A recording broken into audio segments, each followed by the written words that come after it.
ce deuxième dossier, donc, il nous ramène en France avec ce mouvement des gilets jaunes qui continue. Et Emmanuel Macron ont décidé de faire appel à l'armée. Brice Couturier, est-ce que c'est un aveu de faiblesse de la part du pouvoir ? L'opinion est exaspérée. On est face à des gens très minoritaires. Les Black Blocs, c'est 1500 personnes. Et face à cela, on avait des policiers qui avaient le droit ou pas le droit d'utiliser des armes non létales pour les disperser.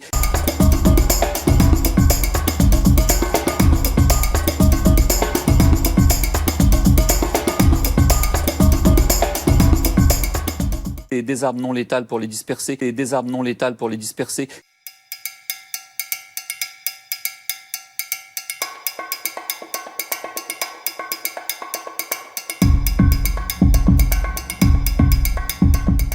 On ne peut pas demander non plus à des gens qui habitent, sous prétexte qu'ils habitent certains arrondissements de Paris, d'être à la merci d'émeutiers qui cherchent, sous prétexte de renverser le gouvernement. Qui habitent et qui travaillent. Parce que qui travaillent, exactement. Il y avait des kiosques à journaux, des commerces. Des commerces, des journaux.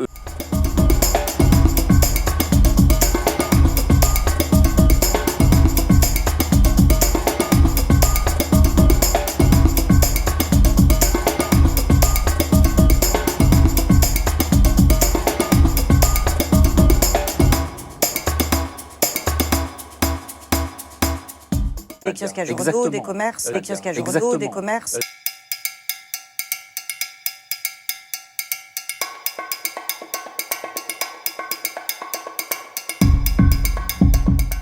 Jean Lucas. Ce qui est curieux, c'est quand je songe au père fondateur, ça m'arrive de temps en temps.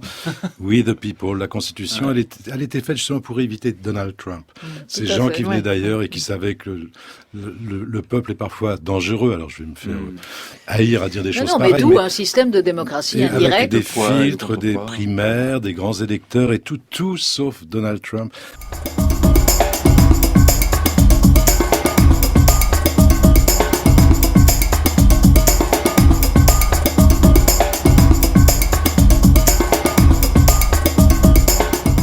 D'où un système de démocratie indirecte. Avec des filtres, des primaires, des grands électeurs.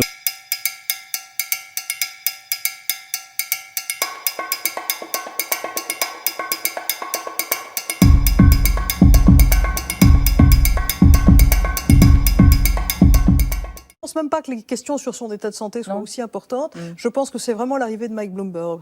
Et la réponse à ça, c'est « je suis plus fort ». Et il y a une autre chose, Trump est vulgaire. Trump est vulgaire parce que Trump a passé toute sa vie à travailler pour son père avec des équipes de gens qui travaillent dans la construction.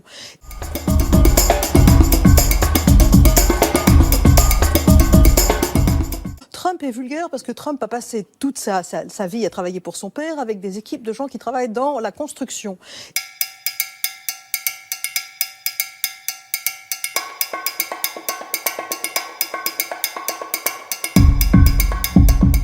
Béatrice Mathieu, il y a une grosse différence entre 1995 et 2019, c'est qu'en 1995, Juppé fait une politique qui n'était pas dans la campagne électorale, alors que là, Emmanuel Macron avait annoncé sa réforme. Non mais si il a été élu pour tenir sa promesse...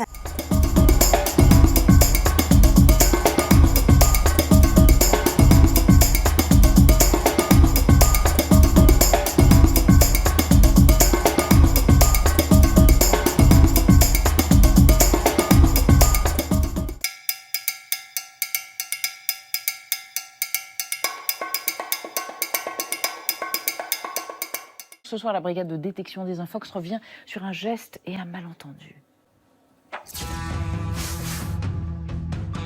Dans la nuit du 9 au 10 mai, 2 nageurs de combat français sont tués en libérant des otages au Burkina Faso. Quelques jours plus tard, se tient aux Invalides une cérémonie en l'hommage des 2 soldats où ils sont faits chevaliers de la Légion d'honneur par Emmanuel Macron. À l'occasion de cette cérémonie solennelle, captée par les caméras de télévision et avant son allocution, le président de la République va dire quelques mots aux familles des militaires. Parmi eux, la mère d'un des 2 tués, Alain Bertoncello.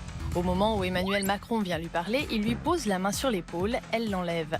Moins de 2 heures plus tard, les images de la scène circulent en ligne et donnent lieu à bien des interprétations. Beaucoup de commentateurs considèrent ce geste comme un refus de la mère du soldat de voir le président de la République récupérer cette cérémonie à des fins politiques. Ou encore une intention de repousser un geste malvenu, de faire front à un comportement cavalier ou bien à une attitude paternaliste d'Emmanuel Macron.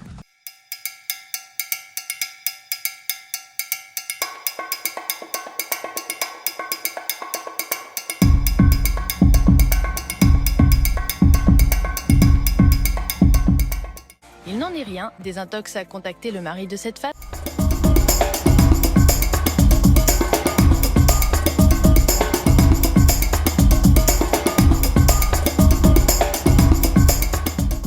Il explique « Ma femme a l'épaule droite fracturée et elle a eu mal. Il n'y a aucune intention de repousser le président de la République, c'est un simple geste lié à la douleur. »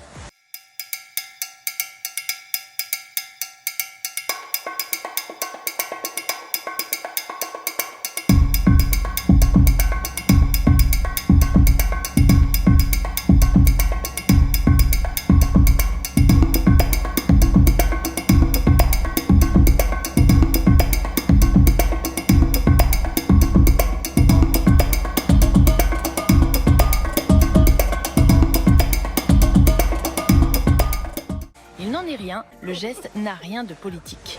Un malentendu. Il suffisait de préciser les choses.